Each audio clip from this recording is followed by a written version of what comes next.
Hi everyone. ముందుగా మీ అందరికీ ఫ్లిప్టూన్ stories ఛానల్కి స్వాగతం సుస్వాగతం. నేను బాలు. ఈరోజు మీ ముందుకు వచ్చాను ఒక డిఫరెంట్ టాపిక్ని, ఒక వినూతనమైనటువంటి సబ్జెక్ట్ గురించి మాట్లాడడానికి. అదే ఫైర్. ప్రస్తుతం మార్కెట్లో ట్రెండ్ అవుతున్నటువంటి most important concept fire. Dictionary definition గురించి నేను చెప్పబోట్లేదు. What is fire, what is the meaning of fire, will see. Fire అంటే ఒక పెద్ద జ్వాల లేకపోతే దేన్న స్మాష్ చేసే ఆస్పెక్ట్ కాదు. ఒక మనిషిలో ఉన్నటువంటి కోపం గురించి నేను చెప్పబోట్లేదు, అతని యొక్క ఆవేశం గురించి కూడా నేను చెప్పబోట్లేదు. ఫైర్ అంటే అది కూడా అనుకోవచ్చు. ఫైర్ని మనం ఇంకొక ఇంపార్టెంట్ ఆస్పెక్ట్ గురించి కూడా మనం డిస్కస్ చేయొచ్చు. అదేంటి? Fascination of a person, determination of a person. So ఆ రెండు చాలా ఇంపార్టెంట్. బట్ నేను ఈరోజు చెప్పబోయే ఫైర్ అనేది ఒక మనిషిలో ఉండే ప్యాషనేషన్ గురించో, డిటర్మినేషనో, లేకపోతే ఒక యాంగర్ గురించో, లేకపోతే ordinary general definition of A dictionary దాని గురించి చెప్పబోవట్లేదు. ఇక్కడ చూడండి, రైట్ సైడ్ ఉంది, ఏముంది? సింబల్ ఏముంది? కరెన్సీ సింబల్ ఉంది.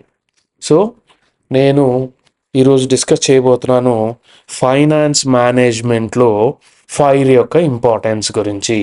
So that is financial independentness, retire early concept. So I repeat once again, FIRE is financial independence, retire early. Every year ఒక new trend అనేది మార్కెట్లో ఉంటుంది. 1 year నుంచి ఒక హ్యాష్ ట్యాగ్ అనుకోండి, లేకపోతే ఒక న్యూ ట్రెండ్ మార్కెట్లో విపరీతంగా డిస్కస్ చేస్తున్నటువంటి, లేకపోతే అందరూ డిస్కస్ చేస్తున్నటువంటి, ఆలోచిస్తున్నటువంటి ఒక concept fire. So 2024 concept of the finance management is fire. దాన్ని మనం ఫైర్ మూవ్మెంట్ 2024 అని కూడా అని చెప్పొచ్చు. సో మనం ఇప్పుడు చెప్పుకున్నాం, ఫైర్ అంటే ఫైనాన్షియల్ ఇండిపెండెంట్నెస్ అండ్ రిటైర్ ఎర్లీ. అంటే నేను రిటైర్మెంట్ గురించి మాట్లాడుతున్నాను, ఫైనాన్షియల్ ఇండిపెండెన్స్ గురించి మాట్లాడుతున్నాను. ఇండిపెండెంట్ గా చూడొద్దు దాన్ని ఒక single word, that is fire లాగా చూడండి. సో ఇది ఎవరి కోసం?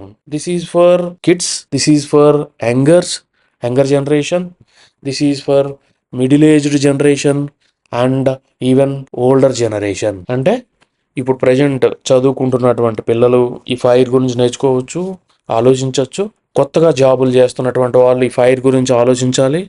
ఆల్రెడీ 10 years నుంచి ఇండస్ట్రీలో జాబ్ కానీ బిజినెస్ కానీ వర్క్ చేస్తున్న వాళ్ళు, ఏదో ఒక వర్క్ చేస్తున్న వాళ్ళు కానీ దీని గురించి ఆలోచించాలి. అలాగే రిటైర్మెంట్కి దగ్గరగా ఉన్న వాళ్ళు దీని గురించి కంపల్సరీగా ఆలోచించాలి.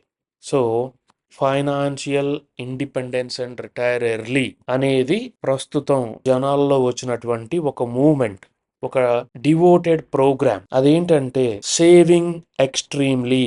అంటే మనం సంపాదించే దాంట్లో మెజారిటీ పర్సంటేజ్ ఆఫ్ ఇన్కమ్ ని మనం సేవ్ చేసుకోవాలి. మీరు అనుకోవచ్చు, ఓన్లీ సేవింగ్ తో మనం ఏం సాధిస్తాము? నో.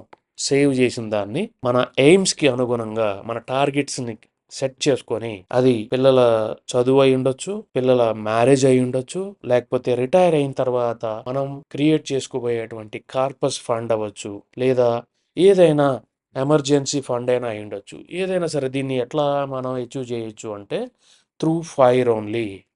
ఎక్స్ట్రీమ్ సేవింగ్ చేసిన దాన్ని మనం ప్రాపర్గా ఇన్వెస్ట్ చేయాలి. సరే, before going to saving and investment, ఈ ఫైర్లో హాఫ్ పార్ట్ ఫైనాన్షియల్ ఇండిపెండెంట్నెస్, దాన్నే ఫైనాన్షియల్ ఫ్రీడమ్ అంటాం. దాని గురించి మాట్లాడదాం. సో చాలా రకాల ఫైనాన్షియల్ ఫ్రీడమ్ కాన్సెప్ట్స్ ఉన్నాయి, లేకపోతే టెక్నిక్స్ ఉన్నాయి. వాటిని టైప్స్ అని కూడా అంటారు. ఇక్కడ వాటిని బ్రాడ్గా క్లాసిఫై చేస్తే 7 types ఉన్నాయి. Clarity type of financial freedom, self sufficient type of a financial freedom, breathing room, stability, flexibility, financial independentness, abundant wealth. వీటన్నిటి గురించి క్విక్గా డిస్కస్ చేద్దాం. క్లారిటీ ఫైనాన్షియల్ ఫ్రీడమ్ అంటే మనకు వచ్చేటువంటి ఇన్కమ్ మీద, లేదా ఫ్యూచర్లో మనం సంపాదించబోయే ఇన్కమ్ మీద మనకి ఫుల్ క్లారిటీ ఉండటాన్ని క్లారిటీ ఫైనాన్షియల్ ఫ్రీడమ్ అంటారు. అంటే కరెంట్ ఫైనాన్షియల్ పొజిషన్, ఫ్యూచర్ పొజిషన్ని క్లియర్గా తెలుసుకునే టెక్నిక్ని ఫైనాన్షియల్ ఫ్రీడమ్ అంటారు. సెల్ఫ్ సఫిషియంట్ అంటే మనకి కావాల్సినంత అమౌంట్ చాలా అవలీలగా సంపాదించడం, దానివల్ల మనకి ఫైనాన్షియల్ ఫ్రీడమ్ ఉంటుంది. బ్రీతింగ్ రూమ్ అంటే మనం శాలరీ మీద డిపెండ్ అవ్వకుండా మన లైఫ్ని లీడ్ చేసే టెక్నిక్ని, అంటే మనకు అంత సఫిషియెంట్ అమౌంట్ ఉందని అర్థం దాని మీనింగ్. దాన్ని కూడా ఫైనాన్షియల్ ఫ్రీడమ్ అంటాం. తర్వాత స్టెబిలిటీ అంటే ఫైనాన్షియల్ స్టెబిలిటీ అంటే ఒక 6 months వర్క్ చేయకపోయినా మన ఎక్స్పెన్సెస్కి ఏ విధమైనటువంటి లోటు లేకపోతే అసలు మనకి ఏ విధమైనటువంటి ఈఎంఐస్ లేకపోతే, బర్డెన్స్ లేకపోతే, అటువంటి ఫ్రీడమ్ని స్టెబిలిటీ ఫైనాన్షియల్ ఫ్రీడమ్ అంటారు. ఇంకొకటి ఫ్లెక్సిబిలిటీ అంటే 2-3 years మన లివింగ్ ఎక్స్పెన్సెస్కి ఏ విధమైనటువంటి డోకా లేకుండా మన బ్యాంకులో ఒక కార్పస్ ఫండ్ క్రియేట్ అయి ఉన్నటువంటి సిచ్యువేషన్ని ఫ్లెక్సిబిలిటీ ఫైనాన్షియల్ ఫ్రీడమ్ అంటాం. దాని తర్వాత వచ్చేది ఫైనాన్షియల్ ఇండిపెండెన్స్ అంటే ఏంటి? ఏ విధమైనటువంటి బిజినెస్ చేయకపోయినా, ఏ విధమైనటువంటి జాబ్ చేయకపోయినా మనకి ఇన్వెస్ట్మెంట్కి లేకపోతే మన ఎక్స్పెన్సెస్కి, మన లైవ్లీహుడ్కి ఏ విధమైనటువంటి లోటు లేకపోవటాన్ని ఫర్ ఎవర్ మనం వర్క్ చేసినా చేయకపోయినా మనకి నడుస్తుంది మనకి అని చెప్పడాన్ని కంప్లీట్ ఫైనాన్షియల్ ఫ్రీడమ్ అంటారు. Next last one abundant wealth అంటే మనకి విపరీతమైనటువంటి వెల్త్ ఉండటం, ధనవంతులు అయి ఉండటం, లేకపోతే ప్లంటీ ఆఫ్ మనీ, ఎంత ఖర్చు పెట్టినా తరగని ధనం ఉండటాన్ని అబండెంట్ వెల్త్ అంటాం. ఇక్కడ ఉన్నటువంటి కేసెస్లో ఫస్ట్ క్లారిటీ నుంచి లాస్ట్ ది అబండెంట్ వెల్త్ వరకు మనం అబ్జర్వ్ చేస్తే ఫైనాన్షియల్ ఫ్రీడమ్ అనేది స్టెప్ బై స్టెప్ ఇంక్రీజ్ అవుతూ ఉంది. సో క్లారిటీలో we don't have wealth, we have a clarity on what we are earning, what is our future, what we are going to get in our future. Self-sufficient లో we have enough money. Breathing room లో we have more than enough money. స్టెబిలిటీలో stable money ఉంది మనకి. ఫ్లెక్సిబిలిటీలో work చేయకపోయినా 2-3 years work చేయకపోయినా మనకి problem లేనటువంటి సిచ్యువేషన్ని ఫైనాన్షియల్ ఫ్రీడమ్ అంటారు. Last 2 cases financial independences, abundant wealth. ఇది ఎలా అచీవ్ చేయొచ్చు అంటే రెగరస్గా సేవింగ్ మీద కాన్సన్ట్రేషన్ చేసి ఆ సేవ్ చేసినటువంటి అమౌంట్ని ప్రాపర్గా ఎక్కువ రిటర్న్స్ వచ్చే విధంగా మనం ఇన్వెస్ట్మెంట్ చేయాలి. రైట్. ఈ ఫైర్ డెఫినిషన్ గురించి లేకపోతే దాని యొక్క డిఫరెంట్ టైప్స్ ఆఫ్ ఫ్రీడమ్స్ గురించి, ఫైనాన్షియల్ ఫ్రీడమ్స్ గురించి కొంచెం పక్కన పెడితే ఈ మ్యూచువల్ ఫండ్ కాన్సెప్ట్ గురించి మీకు ఒకటి చెప్పాలి. 2030 కల్లా మ్యూచువల్ ఫండ్లో ఒక గ్రేట్ రెవల్యూషన్ ఇండియాలో ఎస్పెషల్లీ రాబోతుంది. అంటే డిఫరెంట్ టైప్స్ ఆఫ్ పీపుల్లో అవేర్నెస్ ఇంక్రీజ్ అయింది. వాళ్ళ expectations on mutual funds 100% increase అయింది. తర్వాత ఆ మ్యూచువల్ ఫండ్ కంపెనీస్ అవ్వండి, లేకపోతే ఫండ్ మేనేజర్స్ అవనివ్వండి, లేకపోతే ఆ ఎంటైర్ సెక్టార్ మీద వన్ కైండ్ ఆఫ్ రెస్పాన్స్ అనేది ఇంక్రీజ్ అయింది. ఈ రెండింటినీ ఒకసారి మనం చూస్తే ఇన్వెస్టర్స్ కానీ, ఎంప్లాయీస్ కానీ, రెగ్యులేటర్స్ కానీ, ఈ సొసైటీ కానీ 2030 కల్లా మ్యూచువల్ ఫండ్ని ఒక గొప్ప ఇన్వెస్ట్మెంట్ రీసోర్స్గా చూడబోతున్నారు. దాంట్లో ఏ విధమైనటువంటి డౌట్ లేదు. So nowadays everybody discussing about mutual funds. చాలా అవేర్నెస్ వచ్చింది. ఇంకా దీంట్లో చాలా అవేర్నెస్ రావాలి. ఎందుకంటే దీంట్లో ఇన్వెస్ట్మెంట్ సేఫ్. దీంట్లో ఇన్వెస్ట్మెంట్ చేయాలి అంటే మనం మార్కెట్ని స్టడీ చేయాల్సిన పని లేదు. లేకపోతే మార్నింగ్ నుంచి ఈవినింగ్ వరకు మార్కెట్ మీద కూర్చొని మనం డిఫరెంట్ టెక్నిక్స్, స్ట్రాటజీస్ గురించి ఆలోచించి టెన్షన్ పడాల్సిన అవసరం లేదు.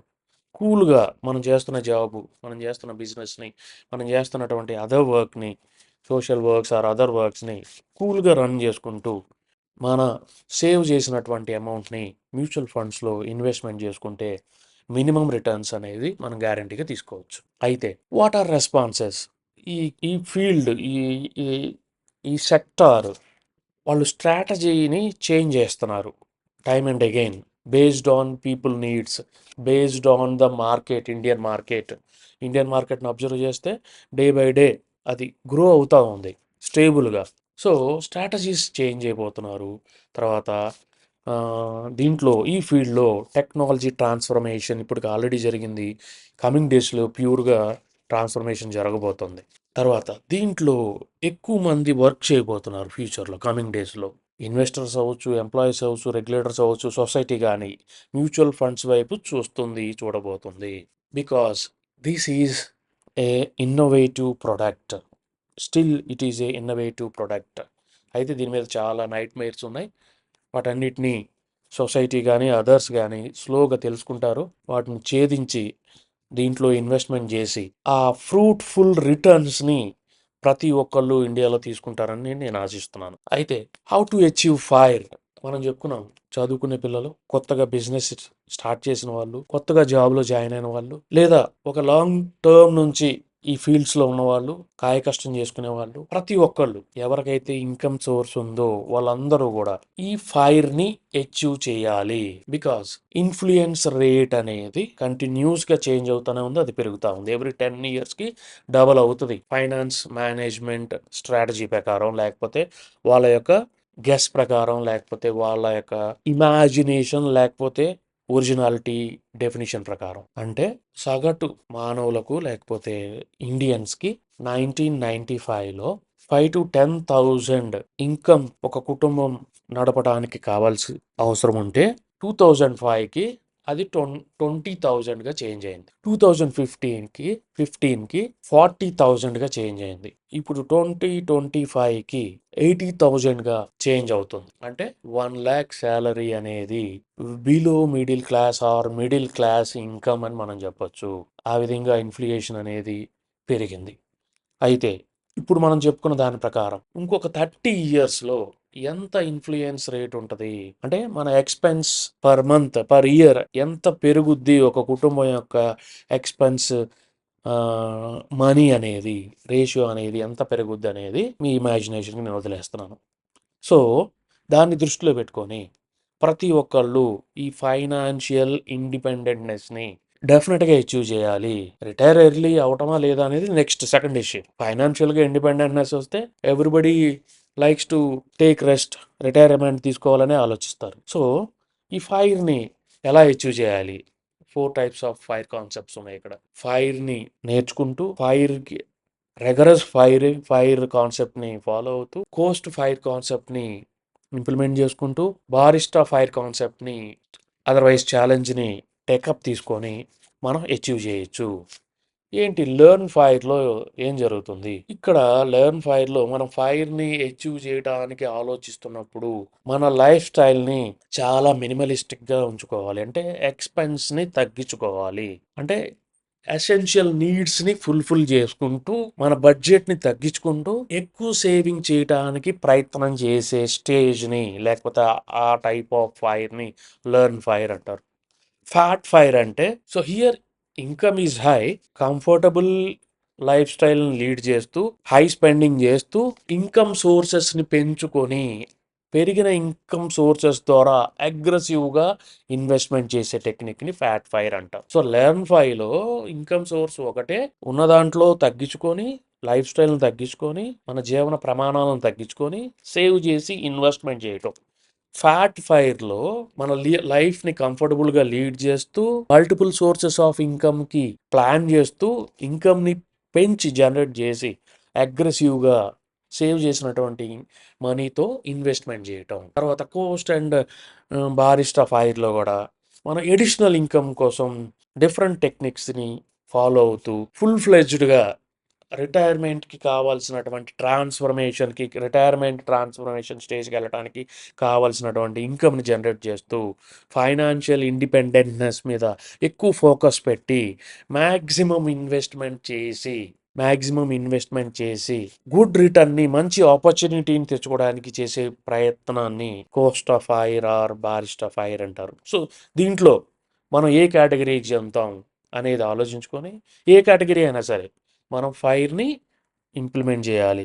That is our final goal. ప్రతి దాంట్లో అడ్వాంటేజెస్ డిసడ్వాంటేజెస్ ఉంటాయి, కొత్త స్ట్రెస్ ఉంటుంది. సేవ్ చేయడం అనేది అంత ఆర్డినరీ ఇష్యూ కాదు. సో అడ్వాంటేజెస్ ఏంటంటే ఫైర్ని అచీవ్ చేస్తే మనం ఇప్పుడు పడుతున్నటువంటి టెన్షన్, ఆఫీస్కి వెళ్ళాలి, ఆఫీస్లో వర్క్ ఉంది, ప్రెషర్, ఈ ప్రెషర్స్ అన్నిటికీ బాయ్ బాయ్ చెప్తూ ఎర్లీగా రిటైర్ అవ్వచ్చు at the age of 40, at the age of 45, or at least at the age of 50 లేదా 55. సో జనరల్గా ప్రజెంట్స్ రిటైర్మెంట్ ఏజ్ అనేది 60-65గా ఉంది. సో 40 నుంచి 55 లోపల మనం రిటైర్ అవ్వడానికి ప్లాన్ చేసుకోవచ్చు. దానివల్ల వచ్చే అదర్ బెనిఫిట్స్ ఏంటంటే మనకున్నటువంటి అదర్ ప్యాషన్స్ని వాటి మీద ఫోకస్ చేస్తూ మన యొక్క ఫుల్ఫిల్మెంట్స్ని, మన అదర్ ఆబ్జెక్టివ్స్ని మనం గ్రేట్గా అచీవ్ చేసుకోవచ్చు. తర్వాత we can spend time with our family, friends తోటి. ఎందుకంటే జాబ్లో, బిజినెస్లో బిజీగా ఉంటే ఫ్రెండ్స్ని, ఫ్యామిలీని మనం ఆల్ ది టైం నెగ్లెక్ట్ చేసే ఛాన్స్ ఉంది. తర్వాత మనం టూర్స్కి వెళ్ళొచ్చు, ట్రావెల్స్కి వెళ్ళొచ్చు, హ్యాపీగా లైఫ్ని లీడ్ చేయొచ్చు. Will be having very free time. So దీంట్లో కొన్ని డిసడ్వాంటేజెస్ కూడా ఉంటాయి. ఏంటా డిసడ్వాంటేజెస్? రిటైర్మెంట్ ఛాలెంజెస్ని ఎర్లీగా మనం టుకప్ చేయాల్సి ఉంటుంది. సో రిటైర్మెంట్ అంటేనే free time, leisure time, and that is time for more expense. So దాన్ని ఎర్లీగా మనం ఫీల్ అవుతాం. తర్వాత ఇటువంటి ఫైనాన్షియల్ ఫ్రీడమ్ ఉంటే మనకి ఏ విధమైనటువంటి బెనిఫిట్స్ ఈ సొసైటీ నుంచి కానీ లేకపోతే గవర్నమెంట్ నుంచి కానీ ఉండవు. అఫ్ కోర్స్ మనకు ఫైనాన్షియల్ ఫ్రీడమ్ ఉంటే ఆ బెనిఫిట్స్ అవసరం లేదు. తర్వాత మనకి రిటైర్మెంట్ ఎర్లీగా అవుతున్నాం కాబట్టి లార్జ్ కార్పస్ కావాలి. ఎక్కువ స్పాన్ ఆఫ్ టైం రిటైర్మెంట్లో ఉంటాం కాబట్టి మనకి లార్జ్ కార్పస్ ఫండ్ కావాలి. సో దాన్ని మనం ప్లాన్ చేసుకోవాలి. సో మనం కొంత అమౌంట్ని ఇండిపెండెంట్నెస్ అనుకొని మనం ఎర్లీగా రిటైర్ అయితే మనకు ఆ అమౌంట్ సరిపోకపోవచ్చు. తర్వాత మనకి హెల్త్ ఇష్యూస్, మనం బిజీగా ఉంటాం వర్క్ చేసేటప్పుడు. ఆ వర్క్ బిజీలో మనకు కొన్ని హెల్త్ ఇష్యూస్ రావు. బట్ ఎప్పుడైతే రిటైర్ అవుతామో కొన్ని ప్రాబ్లమ్స్, ఫ్యామిలీ రెస్పాన్సిబిలిటీస్, తర్వాత హెల్త్ ఇష్యూస్ రావడానికి ఛాన్స్ ఉంటుంది. వీటన్నిటిని మనం జాగ్రత్తగా ప్లాన్ చేసుకోవాలి. సో ఇందాక మనం మాట్లాడుకున్నట్టుగా మూమెంట్ ఆఫ్ ద ఇయర్ 2024 అనేది డెఫినెట్గా ఫైర్. ఓకే, ఫైర్ అంటే డెఫినేషన్ చెప్పుకున్నాం, డిఫరెంట్ టైప్స్ ఆఫ్ ఫైర్స్ గురించి మాట్లాడుకున్నాం, డిఫరెంట్ స్ట్రాటజీస్ ఇన్ ఫైర్ గురించి మాట్లాడుకున్నాం. అయితే ఎట్లా అచీవ్ చేయాలి?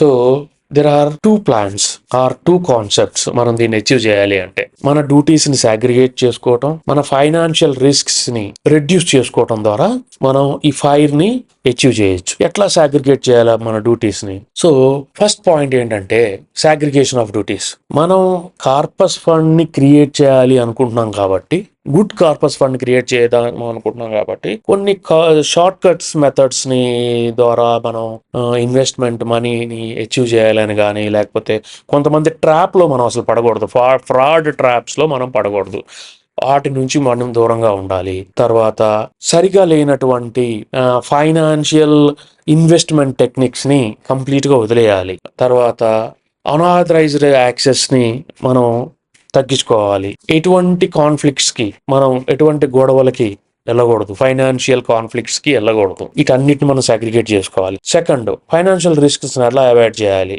మనం అకౌంటబుల్గా ఉంటూ ఎక్కువ ఫోకస్గా ఉండాలి మన ఫైనాన్షియల్ రిస్క్ని తగ్గించుకోవాలి అంటే. తర్వాత ఎప్పటికప్పుడు మనం మన బ్యాలెన్స్ని, మన ఇన్కమ్ని, మన ఇన్వెస్ట్మెంట్ని చెక్ చేసుకోవాలి. మన ఇంటర్నల్ కంట్రోల్స్ని స్ట్రెంగ్తన్ చేసుకోవాలి. అలాగే ట్రాన్స్పరెన్సీని, మన ఫండ్ ఆపరేషన్స్లో చేసేటువంటి వాటిని ట్రాన్స్పరెన్సీని ఇంక్రీజ్ చేసుకోవాలి. వీటి ద్వారా మనం అచీవ్ చేయొచ్చు. So how can one achieves fire? So మనం చాలా మంది, చాలా డిఫరెంట్ కేటగిరీస్ ఆఫ్ పీపుల్ ఫైర్ని అచీవ్ చేయొచ్చు అంటున్నాం. సో ఎలా? Saving aggressively. There are 7 techniques to achieve fire. Again, saving aggressively అంటే మనకు వచ్చే ఇన్కమ్ లో 70% ఆఫ్ మనీని సేవ్ చేసి ఇన్వెస్ట్ చేయడానికి ప్లాన్ చేస్తే దాన్ని సేవింగ్ అగ్రెసివ్ అంటారు. స్పెండింగ్ ఇన్ ఏ ఫ్రుగల్ వే అంటే ఎక్కువ ఇన్కమ్ సోర్సెస్ ని పెంచుకొని దాని మీదే ఫోకస్ చేసి మనం ఎక్కువ ఇన్వెస్ట్మెంట్ చేయడానికి ప్లాన్ చేయడాన్ని సెకండ్ టెక్నిక్ అంటారు. తర్వాత మనం ఫైనాన్షియల్ గా ఇన్వెస్టింగ్ చేసే దగ్గర ప్లాన్డ్గా ఉండాలి, డిసిప్లిన్డ్గా ఉండాలి, సిస్టమాటిక్గా ఉండాలి. It means our investment must be in a systematic way, disciplined way and planned way. తర్వాత రిస్క్ ఎక్కువగా తీసుకునేటువంటి టెక్నిక్స్ మనం చూస్ చేసుకోకూడదు. తర్వాత ఈ కార్పస్ క్రియేషన్ లో ద రూల్ ఆఫ్ 25 అనేది మోస్ట్ ఇంపార్టెంట్. అంటే మన యాన్యువల్ ఇన్కమ్ ఇంటూ 25 టైమ్స్ కి మనం మినిమం టార్గెట్ చేసుకోవాలి. ఫర్ ఎగ్జాంపుల్, మన యాన్యువల్ ఇన్కమ్ అదర్వైజ్ ఎక్స్పెండిచర్ ఇంకా మొదలేసేయండి. మన యాన్యువల్ ఎక్స్పెండిచర్ ఇంటూ 25 టైమ్స్.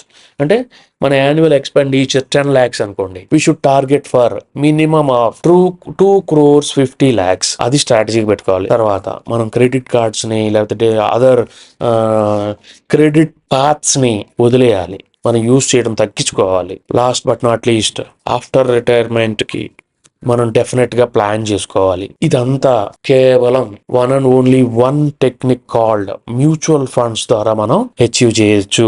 అయితే what is mutual fund, what are the different types of mutual funds, ఏ దాంట్లో రిస్క్ ఏంటి, రివార్డ్ ఏంటి, will discuss in our next video. అయితే ఇక్కడ మనం చెప్పుకోవాల్సింది ఫైర్ ని అచీవ్ చేయాలి అంటే through mutual funds it is possible. And compounding technique అనేది greatest technique in the world. అదే SIP, systematic investment plan. Per month ఎంత అమౌంట్ మనం ఇన్వెస్ట్మెంట్ చేయాలి, పర్ ఇయర్ మనం ఇన్వెస్ట్మెంట్ చేసేది ఎంత పెంచుకుంటూ వెళ్ళాలి, మన టార్గెట్ ఎంత, 5 years, 10 years, 15 years, 20 years, 25 years, మనం ఎగ్జాక్ట్ గా ప్లాన్ చేసుకోవాలి. So fire can be achieved through mutual funds, that to this compounding technique called SIP. తర్వాత ఎవరెవరు నేను ఇందాక ఆల్రెడీ చెప్పాను, డిఫరెంట్ కేటగిరీస్ ఆఫ్ పీపుల్ ఎవరు ఫైర్ ని అచీవ్ చేయొచ్చు. So different professionals, entrepreneurs, investors, freelancers, family members, all including students. So depending on their financial goals, depending on their future needs, మనం ఈ ఫైర్ ని అచీవ్ చేయాలి. So it means 15 to 20 years age group వాళ్ళు plan చేసుకోవచ్చు, 20 to 35 years age group వాళ్ళు plan చేసుకోవచ్చు, 35 to 60 years age group వాళ్ళు plan చేసుకోవచ్చు. So I would like to focus on these 3 age groups, how to achieve fire. Students ఎలా investment చేయాలి, ఒక big question. So వాళ్ళకి పేరెంట్స్ దగ్గర నుంచి వాళ్ళు పాకెట్ మనీ తీసుకుంటారు. వాళ్ళు పర్ మంత్, పర్ ఇయర్ ఇంత ఎక్స్పెన్స్ అనే అమౌంట్ ఉంటుంది. అంటే వాళ్ళ ఎక్స్పెండిచర్ ఉంటుంది. దాంట్లో కొంత పర్సంటేజ్ ని, it may be 5%, it may be 10%, దాన్ని సేవ్ చేసుకొని ప్రాపర్ గా కాంపౌండింగ్ టెక్నిక్ లో ఇన్వెస్ట్మెంట్ చేయటం స్టార్ట్ చేయాలి. దాన్ని వాళ్ళు అబ్జర్వ్ చేస్తే వాళ్ళకి తెలుస్తుంది దాంట్లో ఏ విధంగా కాంపౌండింగ్ జరుగుతుంది ఫండ్ అనేది. సో స్టూడెంట్ నుంచి when they become a employee or employer or a businessman, entrepreneur అయ్యే లోపులో దాని యొక్క ఇంపార్టెన్స్ ని తెలుసుకోవాలి. So 15 to 20 years age group వాళ్ళు కూడా సేవింగ్స్ స్టార్ట్ చేయాలి. అంటే పాన్ కార్డ్ లేని వాళ్ళు ఎలా అంటే వాళ్ళ పేరెంట్స్ ద్వారా ఇన్వెస్ట్మెంట్ చేసుకోవచ్చు. తర్వాత 20 to 35, this is most important age group. వీళ్ళు మస్ట్ గా ప్లాన్ చేసుకోవాలి, ఫైర్ ని అచీవ్ చేయాలి. దాని వల్ల they will be having good freedom. తర్వాత 35 to 60 వాళ్ళు అప్పటికే వాళ్ళకి అవేర్నెస్ లేకపోవటం వల్ల కానీ, లేకపోతే బర్డెన్స్ వల్ల కానీ, ఆర్ అదర్ రీజన్ వాళ్ళు స్టార్ట్ చేయకపోతే 35 to 60 కూడా వాళ్ళు ప్లాన్ చేసుకోవాలి. అయితే వీళ్ళకి కార్పస్ ఎక్కువ క్రియేట్ చేయడానికి స్కోప్ ఉండదు, ఇన్వెస్ట్మెంట్ ఎక్కువ పెడితే స్కోప్ ఉంటుంది. బట్ 20 to 35 ఏజ్ గ్రూప్ వాళ్ళు తక్కువ ఇన్వెస్ట్మెంట్ తోటి ఎక్కువ కార్పస్ క్రియేట్ చేసుకోవడానికి వాళ్ళకి ప్lenty ఆఫ్ ఆపర్చునిటీస్ ఉన్నాయి ఈ మ్యూచువల్ ఫండ్ స్కీమ్లో. మనం ఇందా మాట్లాడుకున్నాం ఎలా ఫైర్ ని అచీవ్ చేయాలి. నెంబర్ వైజ్ గా వచ్చేసరికి ఇయర్లీ ఎక్స్పెన్స్ ఇంటూ 25 కి ప్లాన్ చేసుకోవాలి. Minimum therefore 50,000 into 25, 1.25 million minimum ఇంత టార్గెట్ చేసుకోవాలి. అంటే 50,000 అనేది ఇయర్లీ ఎక్స్పెన్స్ అయితే, అదర్వైజ్ మీ ఇయర్లీ ఎక్స్పెన్స్ 10 lakhs అయితే 10 lakhs into 25. తర్వాత 1 crore ని షార్టెస్ట్ టైమ్ లో అచీవ్ చేయొచ్చా, కార్పస్ ఫండ్ క్రియేట్ చేయొచ్చా? Yes, it is possible. ఎంత ఏజ్ లో క్రియేట్ చేయొచ్చు? మీరు ఇక్కడ చూడండి, బై ది ఏజ్ ఆఫ్ 33 అంటే 25 లో ఈ ఫైర్ కాన్సెప్ట్ ని స్టార్ట్ చేస్తే, for suppose per month 40,000 investment కనుక జాగ్రత్తగా ప్లాన్ చేసుకుంటే, ఒక స్టెప్ అప్ టెక్నిక్ ని అంటే ఇయర్లీ 10% ని పెంచుకుంటూ పర్ మంత్ 40,000 ఇయర్లీ 10% పెంచుకుంటే, మ్యూచువల్ ఫండ్స్ లో ఏ కేటగిరీలోనైనా సరే, large, small, mid cap, A category of mutual funds లో అయినా సరే మినిమం 12 to 15% రిటర్న్ తెచ్చుకోవచ్చు. అంటే 25 లో స్టార్ట్ చేస్తే 8 years లో 1 crore చూడొచ్చు. ప్లస్ 3 years 36 కల్లా 2 crores మనం చూడొచ్చు. ఇది కంటిన్యూ చేస్తూ ఈ కాంపౌండింగ్ టెక్నిక్ ని మరొక 3 years కంటిన్యూ చేస్తే డెఫినెట్ గా 2 crores చూడొచ్చు. ఇంకొక 2 years కంటిన్యూ చేస్తే 3 crores, ఇంకొక 3 years కంటిన్యూ చేస్తే 5 crores ని చూడొచ్చు, which is a very big amount as of now when we consider it. అంటే very short span of time. అంటే by the age of 41 you can see 5 crores corpus fund in your account. So దానికి systematic, disciplined, planned strategy మీకు ఉండాలి. For example ఇప్పుడు మనం మాట్లాడుకున్నట్టు ఈ screen లో ఉన్నట్లుగా. So please plan. తర్వాత అలా కాదు, నేను చెప్పింది చాలా రెగరస్ గా ఉంది, ఇన్వెస్ట్మెంట్ చాలా ఎక్కువగా ఉంది అంటే even you can start with 5,000 every year 5,000 plan చేసుకుంటే 20 years కి అరౌండ్ 50 lakhs మనం అచీవ్ చేసుకోవచ్చు. ఎవ్రీ ఇయర్ ఒక 5% స్టెప్ అప్ ప్లాన్ కనుక చేసుకుంటే 5,000 తో మీరు ఒక 65 to 70 lakhs, నేను 12 to 15% రిటర్న్ పర్సెంటేజ్ చెప్తున్నాను. So yes, it is definitely possible. Short plan లో మీరు ఎప్పుడు చూడొద్దు 1 year లో 60% ఉంటుంది, 2 years లో అది అగైన్ 30% కి డౌన్ అయిపోవచ్చు, 3 years లో అగైన్ ఇంకా డౌన్ అవ్వచ్చు, 8% కి రావచ్చు. But 20-year long plan is very good plan. Definite గా ఈ కాంపౌండింగ్ టెక్నిక్ వర్క్ అవుతుంది. ఈ 20 years లో step up plan by 5% you can achieve around 70 lakhs.